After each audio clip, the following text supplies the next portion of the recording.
আল্লাহর নামে করছি শুরু, আল্লাহর নামে করছি শুরু, জ্ঞান সাধনায় হব ধ্যানী।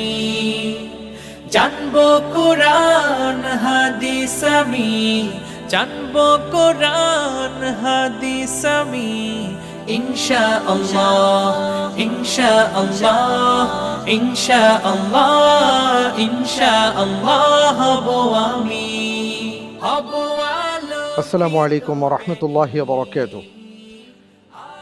দেশে এবং বিদেশে যে যেখানে বসে এই মুহূর্তে প্রিয় দর্শক দেখছেন ইসলামিক জ্ঞানের এই মহা আয়োজন আকিজ আলোকিত জ্ঞানী ১২তম আসর, আপনাদের সবাইকে জানাচ্ছি অনেক অনেক মোবারকবাদ। আলহামদুলিল্লাহ, আল্লাহ রব্বুল আলমিনের কাছে আমরা কৃতজ্ঞতা আদায় করছি যে ১২টি বছর ধরে আমরা ইলমের জ্ঞানের চর্চা করবার চেষ্টা করছি। আল্লাহ তাআলা কবুল করুন, আল্লাহুম্মা আমিন। আর এই ক্ষেত্রে যারা আমাদেরকে সহযোগিতা করছেন প্রিয় দর্শক, তাদের জন্য আপনাদের কাছে আমরা দোয়া প্রার্থনা করছি। আমাদের সাথে যারা আছেন আকিজ প্লাস্টিক্স, ফার্মফ্রেশ, বেকমেন্স, আকিজ পাইপস এবং south Asia travel and horse service. আলহামদুলিল্লাহ, যারা আমাদের এই আয়োজনটি নিয়মিত দেখছেন নিশ্চয়ই আপনারা জানেন আমরা সেমিফাইনাল রাউন্ডের একেবারে শেষ পর্যায়ে আছি। অর্থাৎ আর একজন প্রতিযোগী বন্ধু আছেন যিনি আজকে এখানে বসবেন, এরপরে আমরা বুঝতে পারবো ফাইনাল রাউন্ডে কারা কারা যাচ্ছেন। এই পর্যায়ে আমি যাকে আমন্ত্রণ জানাচ্ছি স্টেজে আসার জন্য, তিনি হলেন বাগেরহাটের বন্ধু আব্দুর রহমান। আসছেন আব্দুর রহমান। আলোকিত জ্ঞানী। আসসালামু আলাইকুম রহমতুল্লাহ। ওয়ালাইকুম আসসালাম রহমতুল্লাহ বরকাত। কেমন আছেন আপনি? আলহামদুলিল্লাহ, ভালো আছেন? আলহামদুলিল্লাহ ভালো আছি। আব্দুর রহমান, আপনাকে অনেক অনেক মোবারকবাদ জানাচ্ছি। মাশা আল্লাহ তাবারাকাল্লাহ, আপনি সেমিফাইনাল রাউন্ডে আসছেন, আল্লাহ তাআলা আপনাকে কবুল করেছেন। আজকের পর্বটি আপনার জন্য আমি বলবো জীবনের একটা সেরা পর্ব হতে পারে। অবশ্যই। অর্থাৎ আজকের পর্বটি যদি ভালো হয় তাহলে ফাইনাল রাউন্ডে চলে যাবেন, আর ফাইনাল রাউন্ডে যাওয়ার অর্থ হলো ওমরার টিকিট কনফার্ম। আল্লাহ তাআলা যেন আপনাকে ভালো করার তৌফিক দান করেন, আপনার জন্য দোয়া করছি। আল্লাহুম্মা আমিন। জি বসুন। রব্বি জিদনি ইলমা। আল্লাহর নামে আলহামদুলিল্লাহ, করছি শুরু। আজকে ইনশাআল্লাহ তাআলা আমি আপনাকে প্রশ্ন করব, আপনি উত্তর দেবেন। আমি ১৯টি প্রশ্ন করব সব মিলিয়ে। আশা করছি প্রত্যেকটি প্রশ্নের উত্তর আপনি অবশ্যই টাচ তো করবেনই, সেই সাথে যেন ভালো করেন, আমাদের সকলের সেই প্রত্যাশা। আজকের পর্বে আমাদেরকে যারা সহযোগিতা করবেন, অর্থাৎ নানা ক্ষেত্রে তাদের সহযোগিতা আপনার দরকার হবে, তাদের সাথে আমরা পরিচিত হয়ে নিচ্ছি। আমাদের মাঝে আজকে উপস্থিত আছেন দুজন আকিজ আলোকিত জ্ঞানী পরিবারের সদস্য। আমাদের মাঝে উপস্থিত আছেন আমাদের অত্যন্ত প্রিয় মানুষ, এই পরিবারের অন্যতম সদস্য, সাবেক চ্যাম্পিয়ন মোহতারাম মিজানুর রহমান। আসসালামু আলাইকুম ওয়া রাহমাতুল্লাহি ওয়া বারাকাতুহু। ওয়ালাইকুম আসসালাম ওয়া রাহমাতুল্লাহি ওয়া বারাকাতুহু। আপনাকে অনেক অনেক মোবারকবাদ জানাচ্ছি। আপনাকেও অনেক অনেক ধন্যবাদ এবং শুভেচ্ছা জানাচ্ছি। আল্লাহ তাআলা আমাদের এই প্রোগ্রামকে কবুল করুন, আমিন। আমিন। আমাদের মাঝে আরও উপস্থিত আছেন আমাদের আরও একজন পরিবারের অন্যতম সদস্য, আমাদের ভাই মোহতারাম খোরশেদ আলম সৌরভ। আসসালামু আলাইকুম ওয়া রাহমাতুল্লাহি ওয়া বারাকাতুহু। ওয়ালাইকুম আসসালাম ওয়া রাহমাতুল্লাহি ওয়া বারাকাতুহু। খোরশেদ আলম সৌরভ, আপনাকে অনেক অনেক শুভেচ্ছা। জাযাকাল্লাহু খায়রান। বারাকাল্লাহু ফিক। আমাদের মাঝে আজকে যিনি প্রিয়জন সহায়তা এসছেন, আপনি কাকে আমন্ত্রণ জানিয়েছেন যদি বলেন? আলহামদুলিল্লাহ, আজকে যিনি এসেছেন তিনি আমার প্রিয় ছোট ভাই মুফতি ইব্রাহিম জামিল। তিনি দীর্ঘদিন দারুল আরশাদ মাদ্রাসায় শিক্ষকতার দায়িত্বে ছিলেন। বর্তমানে তিনি কিরানীগঞ্জ মাআহাদুত তারবিয়া মাদ্রাসায় আছেন। তিনি আমাকে সহযোগিতা করার জন্য আজকে উপস্থিত হয়েছেন। মোহতারাম জামিল, আপনাকে অনেক অনেক মোবারকবাদ জানাচ্ছি এবং আপনার জন্য দোয়া করছি আল্লাহ তাআলা যেন আপনাকে কবুল করেন। যে কারণে আজকে আপনার ভাইয়ের জন্য, আপনার সহকর্মীর জন্য আপনি ছুটে এসেছেন, আল্লাহ রাব্বুল আলামিন যেন যদি প্রয়োজন পড়ে, প্রয়োজন সহায়তার, আপনি যেন সহায়তা দিয়ে তাকে কাছে রাখতে পারেন, তার পাশে দাঁড়াতে পারেন, সেই প্রত্যাশা এবং আল্লাহ তাআলার কাছে দোয়া করছি। আমিন। জাযাকুমুল্লাহু খাইরান। বারাকাল্লাহু ফিক। আমিন। আলহামদুলিল্লাহ, আমাদের যেই নীতিমালাগুলো ছিল প্রশ্ন এবং উত্তরের ক্ষেত্রে সব আগের মতোই আছে। প্রথম যে 3টি প্রশ্ন করব, প্রত্যেকটি প্রশ্নের সঠিক উত্তরের জন্য আপনি 4 করে নম্বর পাবেন। ভুল হয়ে গেলে 2 নম্বর মাইনাস হয়ে যাবে। চিন্তা করার জন্য ৪৫ সেকেন্ড সময় পাবেন, কোনো লাইফ লাইন এই ধাপে পাচ্ছেন না। আমরা তাহলে শুরু করছি ইনশাআল্লাহ ইনশাআল্লাহ। বিইজনিল্লাহ। বিসমিল্লাহির রহমানির রহিম। আপনার জন্য প্রথম প্রশ্ন, ওশর বা ফসলের জাকাত দেওয়ার বিধান কি? এ ফরজ, বি সুন্নাহ, সি মানসুখ, ডি মুবাহ।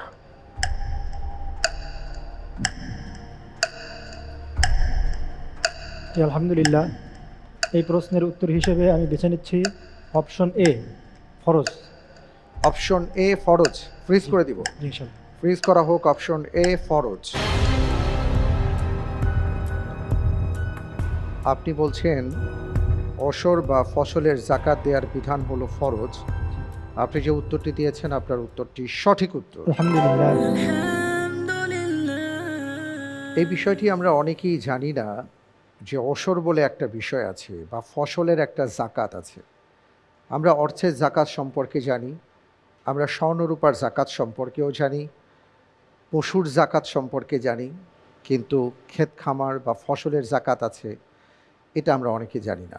এই সম্পর্কে আমরা একটু বিস্তারিত শুনব। এ বিষয়ে কথা বলছেন মিজানুর রহমান। এই ওশর শব্দটা বা ওশর বিষয়টা যদি আমরা খেয়াল করি, আমাদের সমাজে কিন্তু জাকাতের মতো এরকম পরিচিত না, কিন্তু একটা কৃষি প্রধান দেশে এটা অত্যন্ত গুরুত্বপূর্ণ একটা বিষয় এবং এটা খুবই বহুল পরিচিত একটা টপিক হওয়া দরকার ছিল, যেটা হয়নি। এটা দুঃখজনক। কোনো কোনো অঞ্চলে বা কেউ কেউ এটা দিয়ে থাকেন ব্যক্তিগতভাবে। আমরা যদি কোরআনে কারিম দেখি, সেখানে আল্লাহ তাআলা কিন্তু আমাদেরকে জানাচ্ছেন কুলু মিং সামারিহি ইদা আসমার ওয়া তু হাক্কাহ ইয়ামা হাসাদিহ ওয়ালা তুসরিফু ইন্নাহু লা ইউহিব্বুল মুসরিফিন, যে তোমরা তা থেকে আহার করো, অর্থাৎ ফসলের ওই অংশ থেকে, এবং যেদিন ফসল কাটো সেই দিন তার হক দিয়ে দাও, আর অপচয় করো না, আল্লাহ অপচয়কারীদের ভালোবাসেন না। সূরা বাকারার 267 নম্বর আয়াতে আল্লাহ এইরকম আরেকটি কথা বলেন, ইয়া আইয়ুহাল্লাযীনা আমানু আনফিকু তাইয়্যিবাতি মা রাযাকনাকুম ওয়া মিম্মা আখরাজনা লাকুম মিনাল আরদ, যে আল্লাহ তাআলা আমাদেরকে জানাচ্ছেন যে হে ইমানদারগণ, তোমরা তোমাদেরকে যে পবিত্র রিজিক দেওয়া হয়েছে সেখান থেকে খরচ করো, এবং জমিনে তোমরা যা উৎপাদন আমি তোমাদের জন্য উৎপাদন করেছি সেটা থেকে তোমরা মানুষকে দিয়ে দাও বা সেটার হক আদায় করো। এই দুটো আয়াত বেসিক্যালি আমরা ওশরের নির্দেশনা পাচ্ছি। ওশর ফরজ, আমাদের প্রতিযোগী সুন্দরভাবে বলেছেন, কিন্তু আমরা অনেকেই বুঝতে পারি না যে ওশর কখন দিব বা কতটুকু হলে দিব। ফুকাহায়ে কেরামের বক্তব্য মোতাবেক, তাফসীরকারকদের বক্তব্য মোতাবেক 15 থেকে 20 মণ, 5 ওয়াসাক যেটাকে আমরা বলি, 650 কেজি থেকে 750 কেজি, এর মধ্যে যদি ফসল হয় তাহলে ফসলের ওশর দিতে হবে। কতটুকু দিতে হবে?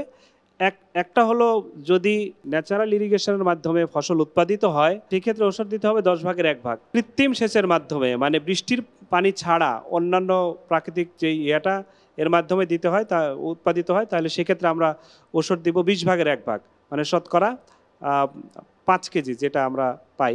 তো এই বিষয়টা যে ফসলের ওশর দিতে হবে, ফসলের জাকাত দিতে হবে, আমাদের সমাজে কিন্তু আমরা এটা আসলে বেসিক্যালি আমরা দিতে চাই না বা মানুষকে এটা দিতে দেখি না। তা আমরা এই বিষয়ে সচেতনতা তৈরি করব ইনশাআল্লাহ, যাতে মানুষ এবং যারা ফসলের উৎপাদন করেন, ফসলের সঙ্গে সম্পৃক্ত আমাদের কৃষক ভাইয়েরা, তারা যেন ফসল থেকে জাকাত দিয়ে দেন এবং ওশর দেন, সেই ব্যাপারে যেন আমরা সচেতনতা তৈরি করতে পারি। আল্লাহ রাব্বুল আলামিন আমাদের প্রদত্ত আল্লাহর যে রিজিক আমাদেরকে দেন তার থেকে যেন আমরা ওষুধ দিতে পারি, সেই তৌফিক আমাদেরকে দান করেন। আমা তৌফিক ইল্লা বিল্লাহ। আসসালামু আলাইকুম ওয়া রাহমাতুল্লাহি ওয়া বারাকাতুহু। ওয়ালাইকুম আসসালাম ওয়া রাহমাতুল্লাহ। অনেক ধন্যবাদ আপনাকে। আমরা পরের প্রশ্নে যাচ্ছি ইনশাআল্লাহ। আপনার জন্য দ্বিতীয় প্রশ্ন, ফেরেশতাগণ সম্পর্কে নিচের কোন বিষয়টি ভুল? এ, আল্লাহ তাআলা যা কিছু আদেশ দেন তারা তা অমান্য করেন না। বি, আল্লাহ যা কিছু আদেশ দেন তাই তারা পালন করেন। সি, কিয়ামতের পূর্বে তারা আরশের বহনকারী হিসেবে সংখ্যা 8। ডি, ফেরেশতাগণ নিজেদের ইচ্ছে মতো সুপারিশ করতে পারেন।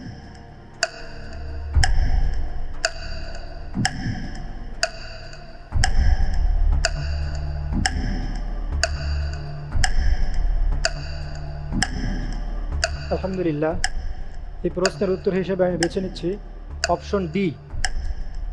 অপশন ডি, ফেরেশতাগণ নিজেদের ইচ্ছামতো সুপারিশ করতে পারেন। ফ্রিজ করে দিব। জি। ফ্রিজ করা হোক অপশন ডি, ফিরিস্তাগণ নিজেদের ইচ্ছে মতো সুপারিশ করতে পারেন।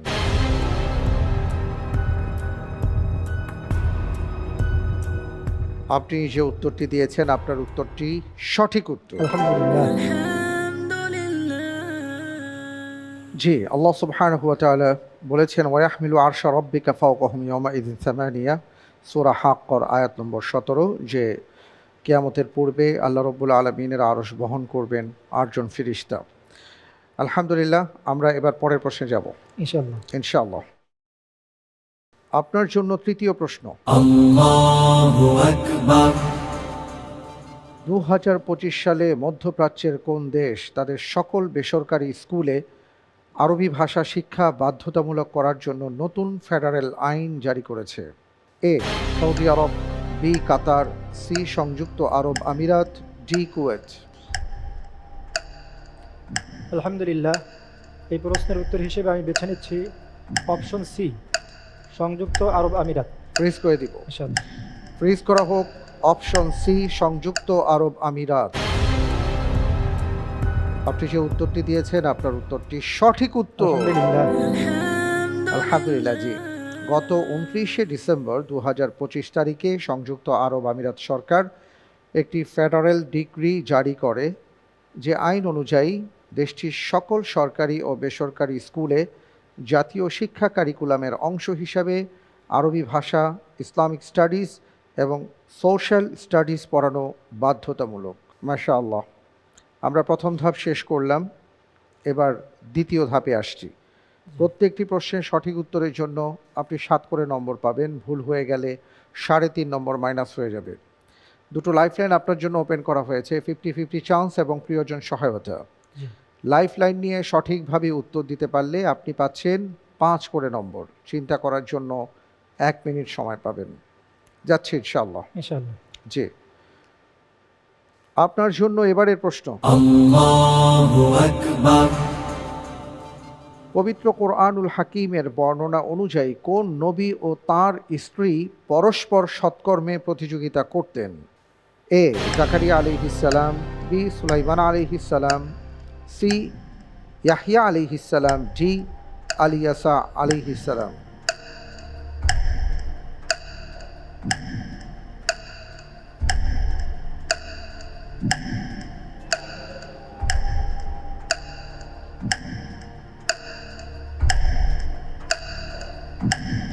আলহামদুলিল্লাহ, এই প্রশ্নের উত্তর হিসেবে আমি বেছে নিচ্ছি অপশন এ, জাকারিয়া আলাইহিস সালাম। ফ্রিজ করে দিব। ইনশাআল্লাহ। ফ্রিজ করা হোক অপশন এ, জাকারিয়া আলাইহিস সালাম।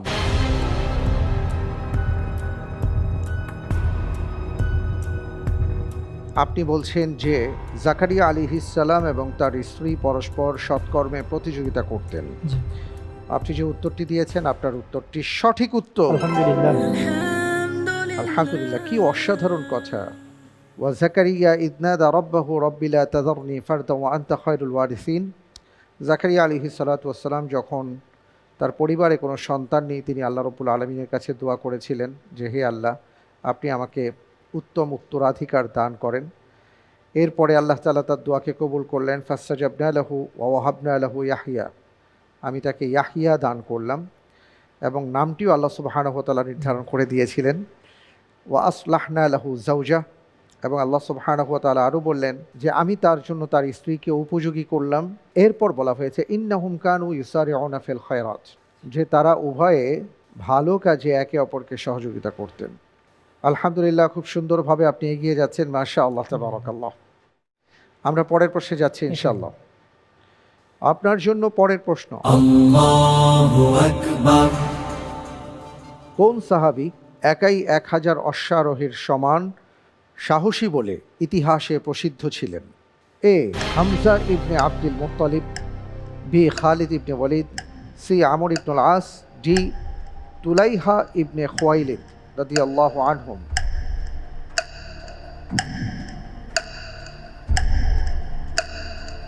এক্ষেত্রে 50-50 চান্স ছিল। 50-50 চান্স চাচ্ছেন, 50-50 চান্স দেয়া হোক।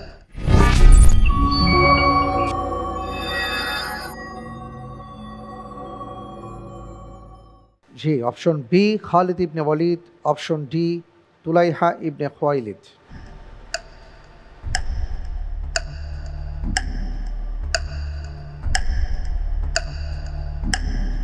আলহামদুলিল্লাহ, আল্লাহর উপর ভরসা করে এই প্রশ্নের উত্তর হিসেবে আমি বেছে নিচ্ছি অপশন ডি, তুলাইহা ইবনে খুয়াইলিদ রাদিয়াল্লাহু আনহু। প্রেস করা হোক অপশন ডি তুলাইহা ইবনে খুয়াইলিদ রাদিয়াল্লাহু আনহু। আপনি একটি লাইফ লাইন ব্যবহার করে তারপরে বলেছেন অপশন ডি। আমি দেখতে পাচ্ছি আপনি যে উত্তরটি দিয়েছেন আপনার উত্তরটি সঠিক উত্তর। আলহামদুলিল্লাহ। জি, তুলাইহা ইবনে খুয়াইলিদ রাদিয়াল্লাহু তাআলা আনহু ইসলামের ইতিহাসের এক অসীম সাহসী রণকৌশল যোদ্ধা হিসেবে সুপরিচিত। তবে তার জীবনে একটি ঘটনা আছে, বৈচিত্র্যময় জীবন। তিনি শুরুতে ইসলাম গ্রহণ করলেও নবী সাল্লাল্লাহু আলাইহি ওয়াসাল্লামের ইন্তেকালের পর তিনি ধর্মত্যাগ করেন এবং নিজেকে নবী দাবি করেছিলেন। পরবর্তীতে খালিদ ইবনে ওয়ালিদ রাদিয়াল্লাহু আনহুর বাহিনীর কাছে পরাজিত হয়ে তিনি অনুতপ্ত হন এবং ইসলামের পথে আবার ফিরে আসেন। খলিফা ওমর বিন খাত্তাব রাদিয়াল্লাহু আনহুর শাসনামলে তিনি ইসলামের একনিষ্ঠ খাদেম হিসেবে নিজেকে বিলিয়ে দেন। পারস্য বিজয়ের ঐতিহাসিক কাদিসিয়ার যুদ্ধে সেনাপতি সাদ বিন আবি ওয়াক্কাস রাদিয়াল্লাহু আনহু খলিফার কাছে অতিরিক্ত সৈন্যের সাহায্য চাইলে ওমর রাদিয়াল্লাহু তাআলা আনহু মাত্র দুজনকে পাঠিয়েছিলেন। তাদের মধ্যে একজন ছিলেন তুলাইহা রাদিয়াল্লাহু আনহু, আর তিনি ঘোষণা করেছিলেন যে তিনি একাই 1000 যোদ্ধার সমান। সুবহানাল্লাহি ওয়া বিহামদিহি। মূল ব্যাপারটি হলো এখানে একটা গুরুত্বপূর্ণ বিষয় আছে, সেটা হলো আল্লাহ রাব্বুল আলামিন তাকে যে শক্তি সামর্থ্য দিয়েছিলেন, যে তিনি যখন শত্রু শিবিরে প্রবেশ করতেন তখন পুরো শত্রু শিবিরের মনোবল পুরো ভেঙে দিতে পারতেন। জি। এবং আমরা বলি একাই 100, আর তিনি একাই 1000 ছিলেন। আরেকটি বিষয় দেখুন যে আমরা সবসময় একটি দোয়া পড়ি, রব্বানা লা তুযিগ কুলুবানা বা'দা ইয হাদাইতানা ওয়া হাব লানা মিন লাদুনকা রাহমা। হে আমাদের রব, আমাদের মালিক, আমাদেরকে আপনি ঈমানের সম্পদ দেবার পরে সেটা আবার নিয়ে যায়েন না, জি। অর্থাৎ আমাদের হৃদয়কে আপনি বক্র করে দিয়েন না। ঈমানের সম্পদের মালিক হলেন আল্লাহ সুবহানাহু ওয়া তাআলা, তিনি যাকে খুশি তাকে দান করেন। কিন্তু এটা আমরা চাইব রব্বুল আলামিনের কাছে। কেউ ইমানদার হলে সারা জীবন ইমানদার থাকবেন, ব্যাপারটা এমন হবে না। যেই কোনো মুহূর্তে তার ইমান চলে যেতে পারে, সেটাও আমরা এখানে পেলাম। আবার একজন ব্যক্তি যদি কোনো কারণে ইসলাম থেকে খারিজ হয়ে যান, তিনি যার ইসলামে ফিরত আসবেন না, ব্যাপারটা এমনও না। আমরা তাদের জন্য হেদায়েতের দোয়া করব, হতে পারে তিনি ফিরে এসে অথবা কেউ মুসলমান হয়ে এমন কিছু কাজ করবেন যেটা হয়তো অন্যরা করতে পারতেন না। এই বিষয়গুলো আমরা এখানে পাচ্ছি। আল্লাহ তাআলা এই শিক্ষা লাভ করা তৌফিক দান করুন, আমিন। আমিন। আলহামদুলিল্লাহ, পরের প্রশ্নে যাব, তবে তার আগে আমরা একটা ছবি দেখব, এরপরে আমি আপনাকে প্রশ্নটি করব ইনশাআল্লাহ। ইনশাআল্লাহ। জি,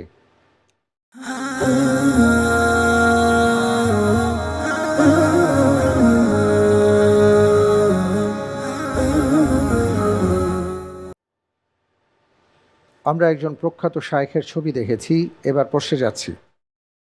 আপনার জন্য এবারের প্রশ্ন, আমরা যে প্রখ্যাত শায়খের ছবি দেখেছি তিনি কে?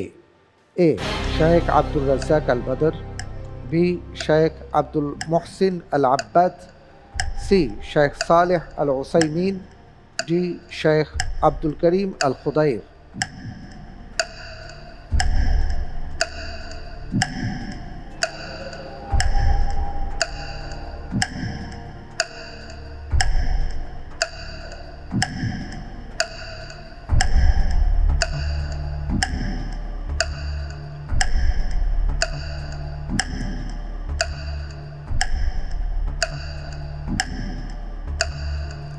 আলহামদুলিল্লাহ,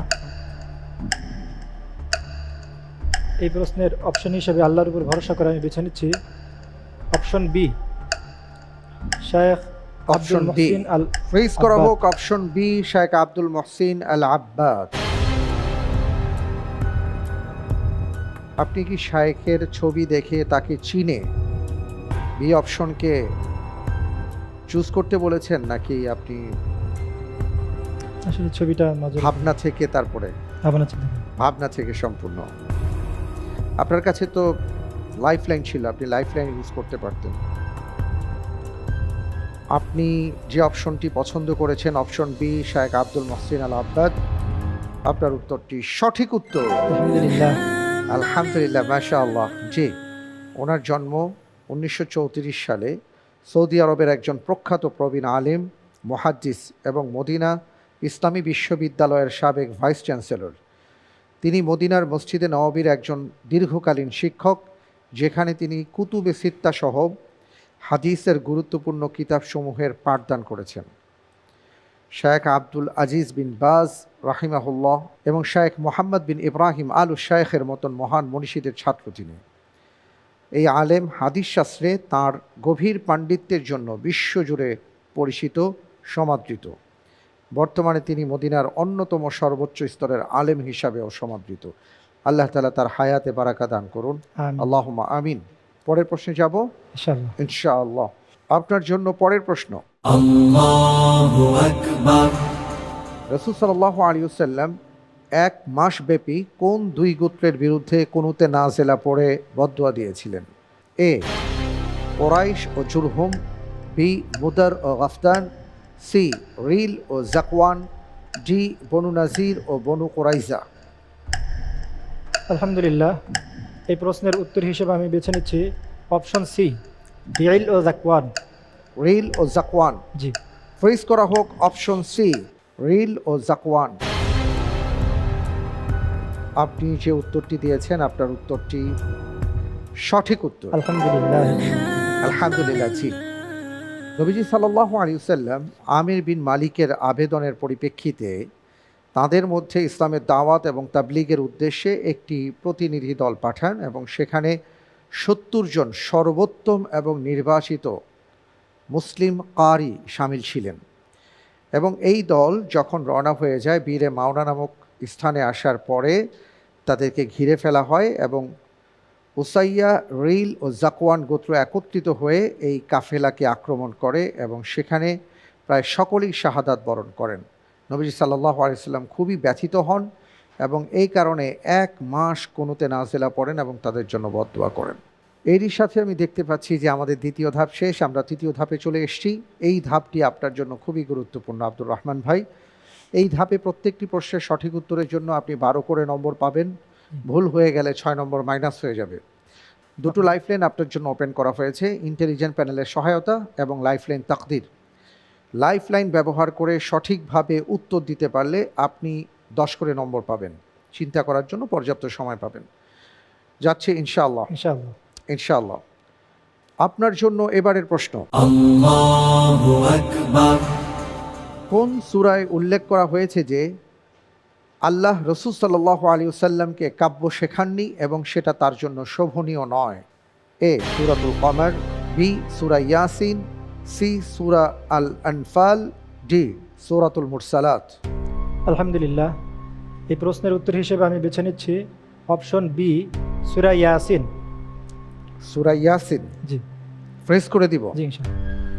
ফ্রিজ করা হোক অপশন বি, সূরা ইয়াসিন। আপনি যে উত্তরটি দিয়েছেন আপনার উত্তরটি সঠিক উত্তর। আলহামদুলিল্লাহ। ওয়ামা আল্লামনাহু শি'রা ওয়ামা ইয়ানবাগী লাহ। পবিত্র কোরআনুল কারীমে সূরা ইয়াসিনে আল্লাহ সুবহানাহু ওয়া তাআলা এই কথাটি বলেছেন, আমি রাসূলকে কাব্য শেখাইনি এবং এটা তার জন্য শোভনীয় নয়। আমরা দেখি যে কবিতায় সাধারণত অনেক সময় বাড়াবাড়ি থাকে, অতিরঞ্জন থাকে, অবজ্ঞা, তাচ্ছিল্য সব মিলিয়ে থাকে। আবার অনেক সময় এমন সব কথা থাকে যে সকল কথার কোনো ভিত্তি থাকে না বা মিথ্যে কথা বলা হয়। এই কারণে আল্লাহ সুবহানাহু ওয়া তাআলা বলেছেন যে আমি আমার নবীকে কাব্য শিক্ষা দেইনি। পবিত্র কোরআন হলো এমন একটি গ্রন্থ যে গ্রন্থ আমাদের জন্য সবচেয়ে বড় নিয়ামত। আল্লাহ তাআলার নাজিলকৃত কিতাবের মধ্যে আমাদের জীবনের পাথেও আল্লাহ তাআলা দিয়েছেন। প্রিয় দর্শক, পবিত্র কোরআনুল কারীম আল্লাহ রব্বুল আলামিনের প্রদত্ত আমাদের জন্য অনন্য নিয়ামত। পবিত্র কোরআন ছাড়া আমরা অন্ধকারে নিমজ্জিত। এই কোরআন এত মহা সম্মানিত যে কারণে কোরআনের সংস্পর্শে আল্লাহ রব্বুল আলামিন যাকেই জুড়ে দিয়েছেন সে হয়েছে অনন্য, যেমন মাহে রমাদান। আসুন আমরা পবিত্র কোরআন নিয়ে অসাধারণ একটা নাশিদ শুনি। পরিবেশন করার জন্য মঞ্চে আসছেন বাংলাদেশের অন্যতম নাশিদ শিল্পী গাজী আনাস রওশন। আসছেন আনাস রওশন।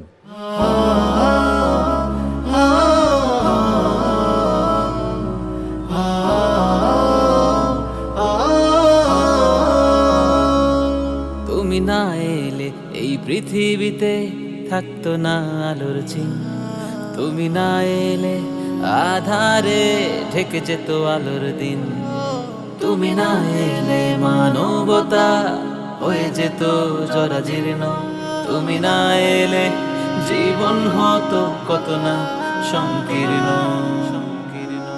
তুমি না এলে নারী পেত না বাঁচার অধিকার, তুমি না এলে মানুষ পেত না স্বাধীনতার স্বাধিকার, তুমি না এলে পাখি গাইতো না মধুর গান, তুমি না এলে বাজতো না মধুর আজান।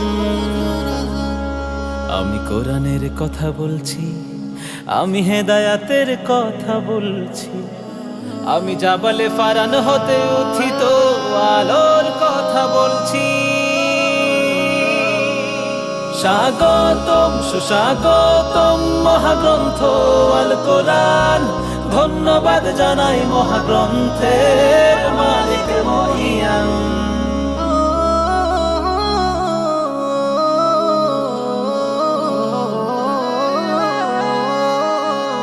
তুমি এলে তাই কাবায় প্রাচীর আদমের সেই ঘর, ফিরে পেল তার জৌলুস আবার সভ্যতা নিরন্তর। তুমি এলে তাই কাবা চত্বরে কোটি কোটি পদচিহ্ন, হাজরে আসওয়াদ প্রাণ থেকে প্রাণ পাপ করে নিশ্চিহ্ন। তোমার পরশ খাঁটি হল কত মানব এবং জিন, তোমার ছোঁয়ায় উপমা হলো আমিরুল মুমিনিন। কোটি দেবতার দাসত্ব থেকে মানবতা হলো মুক্ত, লা শারীকা এক আল্লাহ হলো প্রাণ থেকে প্রাণযুক্ত। আমি সে স্রষ্টার কথা বলছি, তার সৃষ্টির কথা বলছি, আমি সমগ্র পৃথিবীর আলোকিত যত মুক্তির কথা বলছি। স্বাগতম সুস্বাগতম মহাগ্রন্থ আল কোরআন, ধন্যবাদ জানাই মহাগ্রন্থের মালিক মহিয়ান।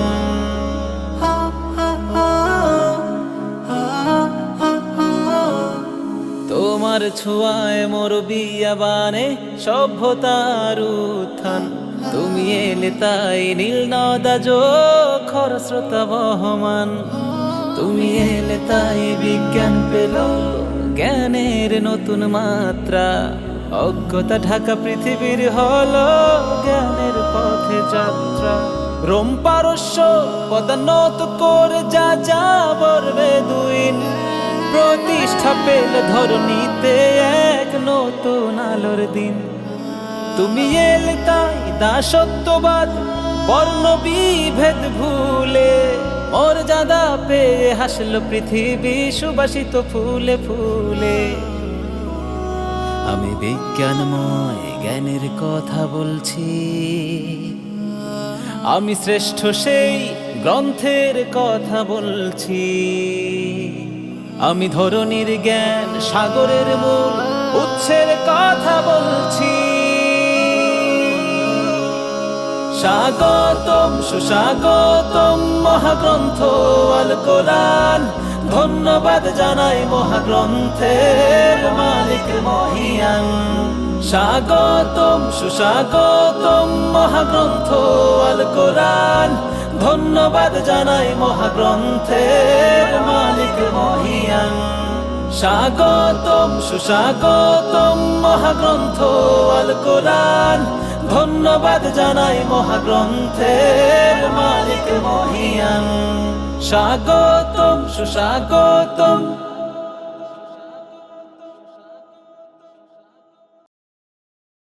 মাশাআল্লাহ, অসাধারণ একটি নাশিদ আমরা শুনলাম।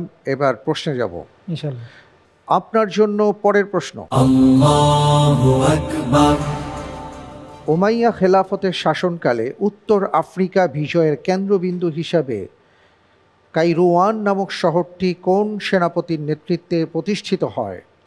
এ মুসা ইবনে নুসাইর, বি তারিক ইবনে জিয়াদ, সি উকবা ইবনে নাফে, জি আমর ইবনুল আস রাদিয়াল্লাহু আনহুম।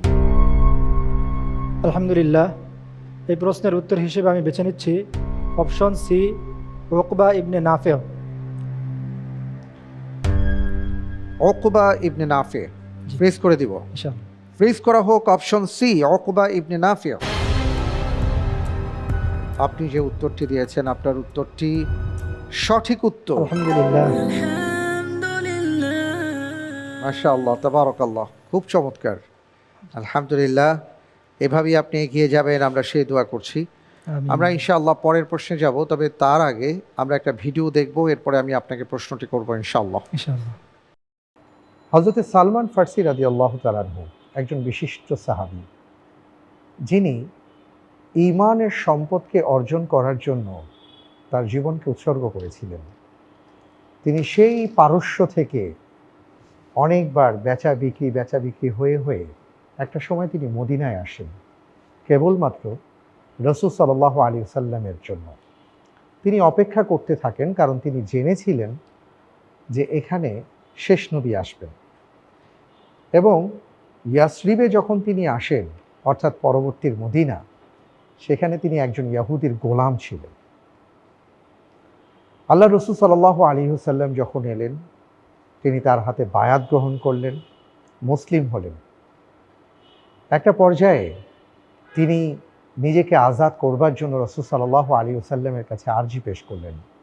রাসূল সাল্লাল্লাহু আলাইহি ওয়াসাল্লাম পরামর্শ দিলেন তার মালিকের সাথে কথা বলার।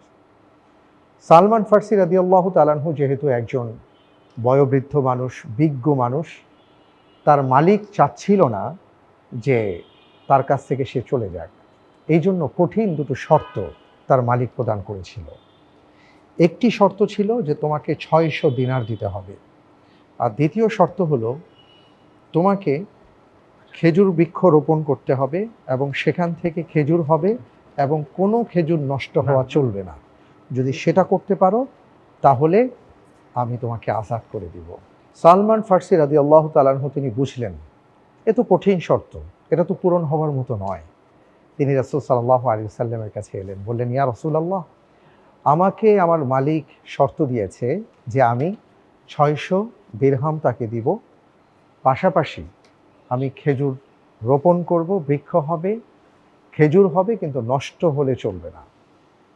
আল্লাহ রাসূল সাল্লাল্লাহু আলাইহি ওয়াসাল্লাম বললেন, ঠিক আছে, আমি ব্যবস্থা করছি। তিনি 600 দিনারের ব্যবস্থা করলেন। সাহাবায়ে কেরাম আজমাইন সহযোগিতা করলেন। এবার বড় কাজটা কি হবে? আল্লাহ রাসূল সাল্লাল্লাহু আলাইহি ওয়াসাল্লাম বললেন, আমি নিজেই এর দায়িত্ব নিলাম। আল্লাহ রাসূল সাল্লাল্লাহু আলাইহি ওয়াসাল্লাম সালমান ফার্সি রাদিয়াল্লাহু তাআলা আনহুকে বললেন, তুমি খেজুরের বীজ নিয়ে আসো। নবীজি নিজ হাতে সে বীজ রোপণ করলেন এবং তিনি আল্লাহর কাছে দোয়া করলেন। আলহামদুলিল্লাহ, কিছুদিন পর দেখা গেল অসাধারণ খেজুর হয়েছে, খেজুর গাছ, সেখান থেকে খেজুর ফল, কিন্তু কোনোটাই নষ্ট হয়নি, প্রত্যেকটা গাছই বেঁচে গেছে। রাসূল সাল্লাল্লাহু আলাইহি ওয়াসাল্লাম বললেন, সালমান, এইবার তুমি তোমার মালিকের কাছে যাও, গিয়ে বলো আমার শর্ত পূরণ হয়েছে। হযরতে সালমান ফার্সি রাদিয়াল্লাহু তাআলা আনহু তিনি তার মালিকের কাছে গেলেন এবং যাওয়ার পরে যখন সব দেখালেন, মালিক বাধ্য হলো সালমান ফার্সি রাদিয়াল্লাহু তাআলা আনহুকে মুক্তি দিতে। এবং তিনি যেই খেজুর বৃক্ষ রোপণ করেছিলেন সেটা ছিল আজওয়া। আমরা সালমান ফার্সি রাদিয়াল্লাহু তাআলা আনহুর একটা চমৎকার গল্প শুনলাম। এবার প্রশ্নে যাচ্ছি ইনশাআল্লাহ। ইনশাআল্লাহ। আপনার জন্য এবারের প্রশ্ন।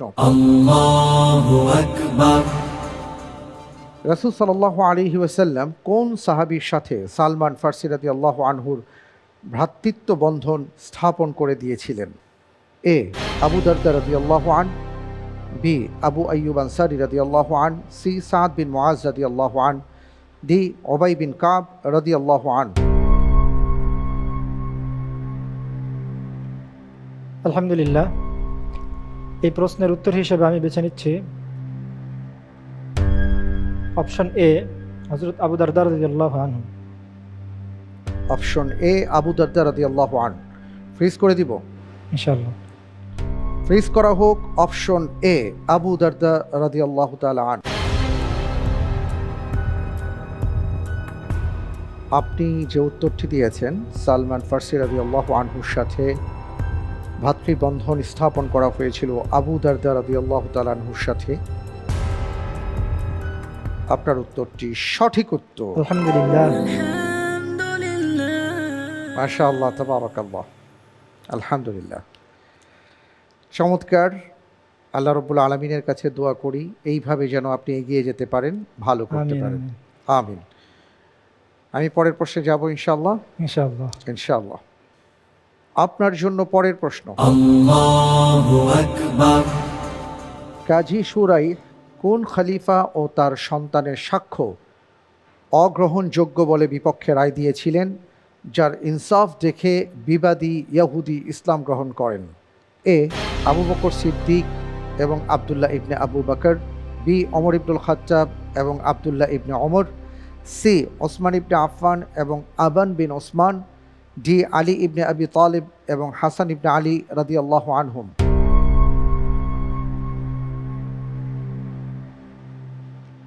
ইন্টেলিজেন্ট প্যানেলের সহযোগিতা চাই।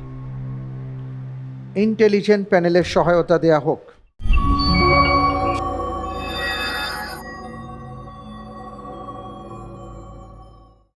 উনি এই পর্যায়ে এসে আমাদের প্যানেলের সহযোগিতা চেয়েছেন। আমাদের প্যানেল থেকে ওনাকে এইভাবে সহযোগিতা করছি যে বনু নাজির অভিযান যেই হিজরিতে সংগঠিত হয় ওই সংখ্যার সাথে, ওই হিজরি সংখ্যার সাথে অপশনের ক্রমের মিল আছে। আচ্ছা, আলহামদুলিল্লাহ।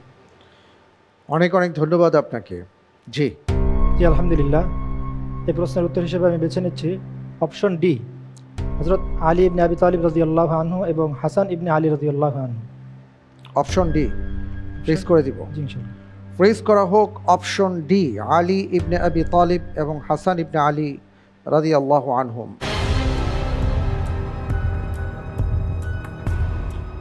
আপনি যে উত্তরটি দিয়েছেন, আপনার উত্তরটি সঠিক উত্তর। আলহামদুলিল্লাহ। মাশাআল্লাহ, তাবারাকাল্লাহ। ন্যায় এবং ইনসাফের প্রতীক হলো ইসলাম। ইসলামী আইন কখনো ব্যক্তি দেখে না, ইসলামী আইন কখনো ধনী গরিব দেখে না, যেটা ইনসাফ সেটাই দেখে। প্রিয় দর্শক, এ প্রসঙ্গে আমরা কিছু কথা শুনবো। আমাদের মাঝে উপস্থিত আছেন খোরশেদ আলম সৌরভ, আপনার কাছে প্রশ্নটি ছিল হযরত আলী রাদিয়াল্লাহু আনহু এর সময়ে সংঘটিত একটি বিচার কার্য এবং এর ফলাফল সংক্রান্ত, যেখানে ইনসাফপূর্ণ বিচার এবং তার ইসলামের যে সৌন্দর্য রয়েছে তার প্রভাবও আমরা দেখতে পাই। আলী রাদিয়াল্লাহু আনহু এর সময়ে তার একটি বর্ম হারিয়ে যায়। তিনি বর্মটি কিছুদিন পর দেখতে পান কুফার একটি বাজারে, যেটি একটি ইহুদি বহন করেছিলেন। তো আলী রাদিয়াল্লাহু আনহু সেখানে আইন সরাসরি হাতে না নিয়ে তিনি তাকে বিচারের আওতায় সরাসরি না এনে বিচারক অর্থাৎ আদালতের মাধ্যমে তাকে তার বিরুদ্ধে মামলা করলেন। তো মামলা করার সময় কাজী ছিলেন কাজী শুরাই। তিনি তলব করলেন দুজন সাক্ষীকে। তখন আলী রাদিয়াল্লাহু আনহু তার পুত্র হাসান রাদিয়াল্লাহু আনহু এবং কাম্বার নামক এক গোলামকে তিনি নিয়োগ করলেন। কিন্তু কাজী শুরাই রায় দিলেন যে তার স্বীয় সন্তান সাক্ষী হিসেবে আসতে পারেন না, কেননা এতে পক্ষপাতিত্বের সম্ভাবনা আসতে পারে, মানবিক দুর্বলতা আসতে পারে। সুতরাং পর্যাপ্ত তথ্য উপাত্তের অভাবে রায়টি আলী রাদিয়াল্লাহু আনহু এর বিপক্ষে চলে যান। এ ঘটনাটি যখন ওই ইহুদি দেখতে পেলেন তখন তিনি বিস্মিত হলেন যে খলিফার দ্বারা নিয়োগকৃত এবং যার দেশ যার শাসন, তারপরেও তার বিপক্ষে রায় গেল এবং আমি নগণ্য একজন মানুষ, আমার পক্ষে রায়টা আসলো। তখন তিনি ইসলামের এই সৌন্দর্যে অভিভূত হয়ে তিনি বলে উঠলেন যে এটি আসলে আল্লাহর নবীদের বিচার কার্য।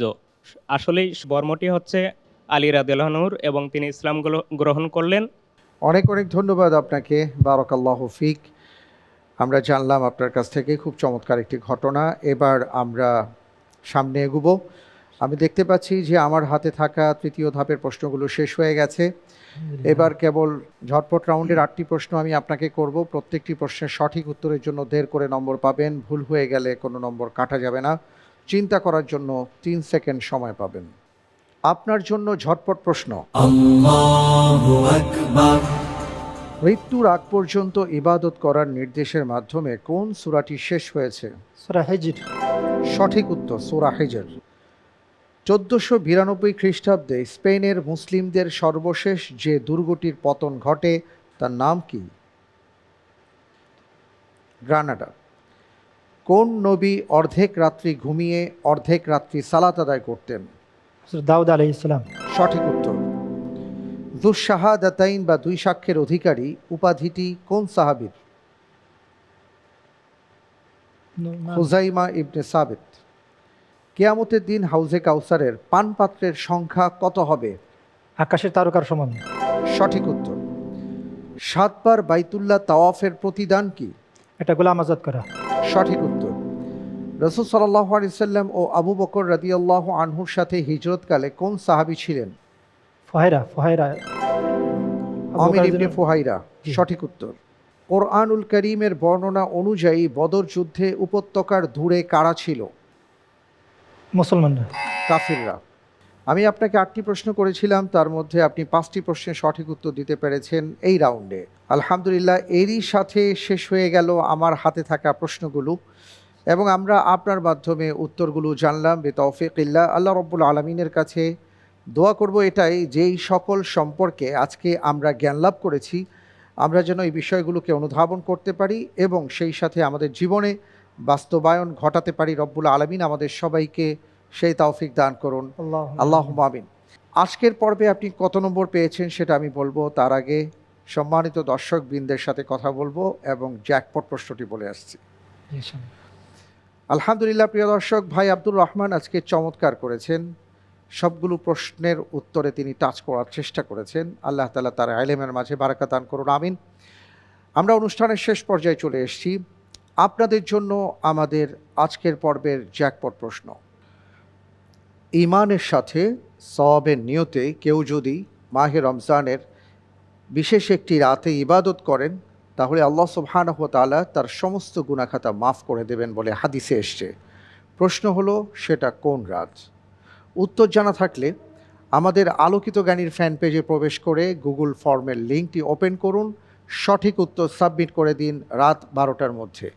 লটারির মাধ্যমে আমরা 2 জন বিজয়ী বন্ধুর নাম ঘোষণা করব, আর তাদের জন্য থাকছে আকর্ষণীয় গিফট হ্যাম্পার বেকম্যান্স এবং ফার্মফ্রেশের সৌজন্যে। এবার জানিয়ে দিচ্ছি গত পর্বের 2 জন বিজয়ী বন্ধুর নাম। আফরিন শুভ কুড়িগ্রামের বন্ধু, মোবাইল 017633520 এবং নাটোরের বন্ধু মিথিলা আহমেদ, মোবাইল 017629251। অনেক অনেক মোবারকবাদ আপনাদের দুজনকে। আলহামদুলিল্লাহ, প্রিয় দর্শক, এবার আমি আপনাদেরকে জানাতে চাই আজকের পর্বে ভাই আব্দুর রহমান কেমন করেছেন। আল্লাহর মেহেরবানিতে আপনি খুব ভালো করেছেন। আজকে আপনার প্রদত্ত নম্বর হলো 91.5 নম্বর। আলহামদুলিল্লাহ বিনিয়ামাতিহি তাতিম্মুস সালিহাত। আলহামদুলিল্লাহ, আপনাকে অনেক অনেক অভিনন্দন ভাই, বারাকাল্লাহু ফিক। খুব সুন্দরভাবেই আপনি ফাইনাল রাউন্ডে চলে গেছেন। ফাইনাল রাউন্ডে আপনি কি হবেন সেটা বড় কথা না, সবচেয়ে বড় কথা ওমরাহ আপনার জন্য কনফার্ম হয়ে গেছে। আলহামদুলিল্লাহি রাব্বিল আলামিন। দেখা যাক কি হয়, এরপরেও আমরা সবাই জানবো ফাইনাল রাউন্ডে কারা কারা চ্যাম্পিয়ন হবেন, first runner up, second runner up হবেন ইনশাআল্লাহ। আগামীকাল থেকে শুরু হয়ে যাচ্ছে ফাইনাল পর্ব, সে পর্যন্ত আমরা অপেক্ষায় থাকবো আপনার। আজকে তাহলে বিদায় নিচ্ছি। আলহামদুলিল্লাহ, প্রিয় দর্শক, এরই সাথে আমাদের সেমিফাইনাল রাউন্ডের সর্বশেষ পর্বটি শেষ হয়ে গেল। আগামীকাল থেকে ইনশাআল্লাহ আমরা ফাইনাল রাউন্ড শুরু করতে যাচ্ছি। রব্বুল আলামিনের কাছে দোয়া করছি যে 5 জন ভাই আমাদের মাঝে আসবেন ফাইনাল রাউন্ডে। রব্বুল আলামিন সবাইকে ভালো করার তৌফিক দান করুন, আমিন। আজকের পর্বে ইন্টেলিজেন্ট প্যানেল প্রিয়জন সহায়তায় যারা উপস্থিত ছিলেন এবং প্রিয় দর্শক যারা আপনারা দেখেছেন, সবাইকে অনেক অনেক মোবারকবাদ জানিয়ে বিদায় নিচ্ছি। আগামীকাল ঠিক একই সময় আবার দেখা হবে ফাইনাল রাউন্ডে। আল্লাহ রব্বুল আলামিন সে পর্যন্ত সবাইকে ভালো রাখুন, আমিন। আল্লাহ হাফিজ। আসসালামু আলাইকুম রহমতুল্লাহ বরকাত। বিজয় মুকুট আনবো আমি, দো জাহানে হব দামি, জয়ের শপথ শুধু জানি।